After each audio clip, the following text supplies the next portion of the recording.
Alright, this is it, the final test. We unboxed the xTool Apparel Printer.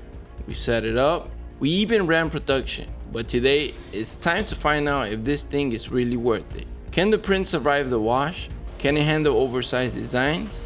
And what happens if the machine just loses power?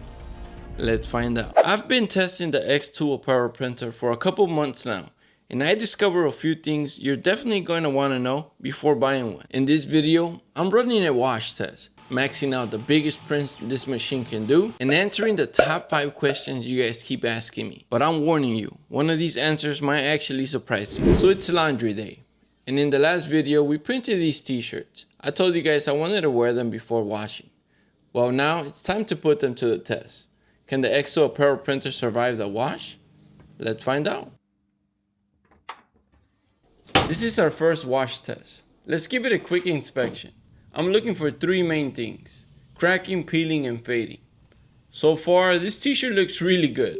No issues yet. But one wash isn't enough. Let's push it further. I'm gonna run another wash.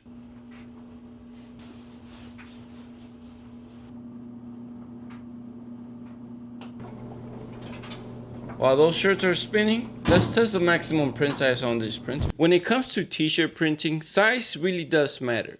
A standard print is around 12 by 16 inches, but anything bigger than that is considered oversized. Oversized print is what you usually see in streetwear brands, big bold graphics and full chest or back designs. The thing is, not every printer can handle them, and even if they can, you don't always want to max it out. Now, the xTool Apparel Printer has a max print size of 14 by 18 inches.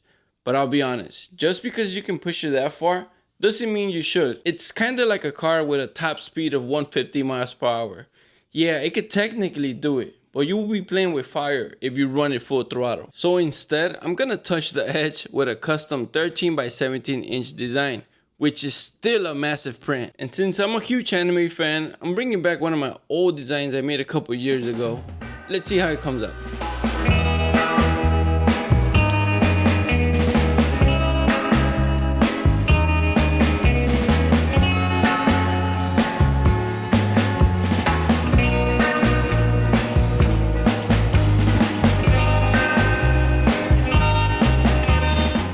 Alright, while the transfer is baking, let's talk. I feel like I'm doing a cooking show, but instead of cookies, we're baking DTF transfers. I don't know, I need to get a life. So let's start with the most important question: quality. How's the print quality after transferring onto garments? Truth is, I haven't done anything crazy yet, mostly simple transfers, but so far everything has been great. Honestly, it feels very similar to transfers I've seen from other companies.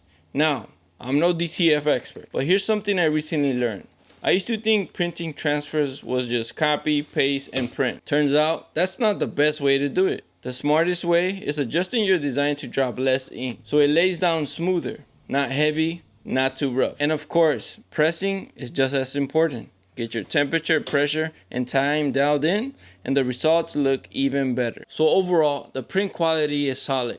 And the more I learn, the better results I keep getting. Next question I always get: how much does a transfer cost, and how long does it take to finish? Great question, because these two actually go hand in hand. Now, this really depends on the size of the design. A left chest logo is obviously going to take less time and cost less ink compared to an oversized print. But here's the awesome part: xTool Creative Space has a built-in calculator that does the math for you. It literally tells you the estimated cost and time before you even hit print. For example, this design right here is going to take around 5 minutes and cost around $1.40. And while it's printing, the machine display screen even shows you the percentage of completion, so you know exactly how far along it is. That's super helpful because it lets you do 2 things. 1, calculate your pricing so you can set the right profit margins for your garments. And 2, schedule your production day so you know how many prints you can realistically finish. So when it comes to time and cost, the printer makes it easy to figure out both without guessing. What happens if your printer loses power? Simple, don't let it. Keep it plugged at all times, no questions asked. So yeah, pay your electric bill on time. I'm just joking. but I'm also being very serious. Here's why. DTF inks are super sensitive when they're not in motion. They tend to dry up, which clogs the print heads. That actually happened to me in the beginning. I left the printer unplugged longer than I should have, and I ended up having to replace the print head. Now the cool part, and why you should always leave your machine power on, is the built-in smart cycle maintenance system. This thing literally guards your printer 24/7. It runs auto print head moisturizing, auto white ink circulation, and even auto print head cleaning when you step away. That means the machine is constantly protecting itself so you don't have to stress. So yeah, losing power can be a problem, but as long as your machine is plugged, it's smart enough to take care of itself. And one more tip, if the power is out for just one day, like during home electric maintenance, there's no issue.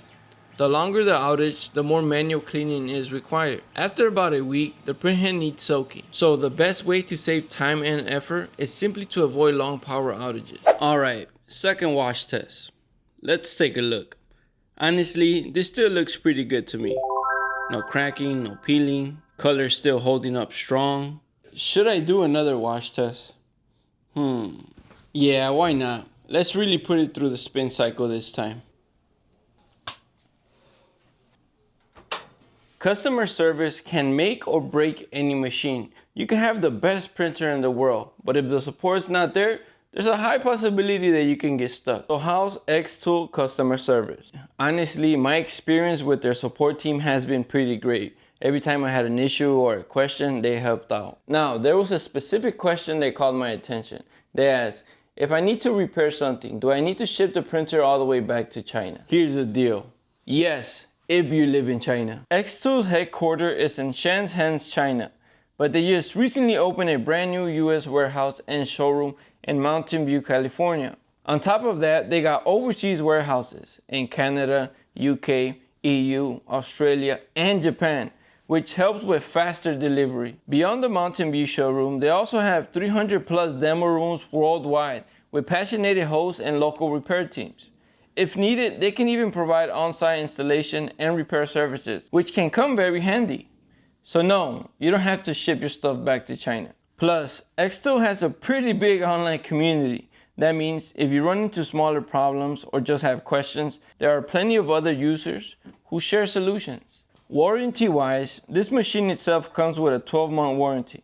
But keep in mind, the print head, which is the heart of the printer, only has a 1-month warranty. So definitely take care of it. After completing maintenance training and passing the exam, the warranty can be extended to 6 months. Alright, let's end with a spicy one. Do I think DTF is going to replace screen printing? Some people swear it will, some say never. Let me give you my take. Short answer, no. And yes, I'm a little biased when it comes to screen printing. It's my bread and butter. But here's the truth. I actually stopped comparing them 2 years ago. They're completely different processes with completely different purposes. Screen printing is still my main business, but it comes with limitations. For example, I've had to decline so many orders because my minimum is 24 garments for 2 colors or more. It just doesn't make sense for me as a one-man operation. Now here's where DTF comes in. With this printer, I can take smaller orders and even last-minute jobs that I used to turn away. That means I get to expand my business without burning myself out. And that's a huge win. So will DTF replace screen printing? No. But can it live alongside screen printing and open new opportunities? Absolutely. Absolutely. Truth is, every expert was once a beginner. And right now, I'm still on that journey. Testing, learning, and trying to figure out one t-shirt at a time. I just wanted to be clear. I've been making DTF transfers for a couple months now. So no, I'm no expert. I mean, yes, I've been using them for over 2 years, but producing them myself, that's a whole new learning curve. So I might not have all the answers right now, but that's the fun part. Because every test, every mistake, and every success gets me closer to mastering it. And if you're thinking about getting into this, I want you to know it's possible. Just do your full research before making a big purchase like this. I'll leave the link in the bio if you want to check it out for yourself. And our final test, the last wash cycle, and it looks good. Everything passed. Actually, I have done a bunch of wash tests. This is not the first one that I do. It's the first one that I recorded, so I already knew it was gonna pass. Either way, everything passed. Thank you guys so much for following along in this series. I hope they helped, and I hope it inspired you to keep pushing forward with your own journey. Thanks for watching. God bless you all.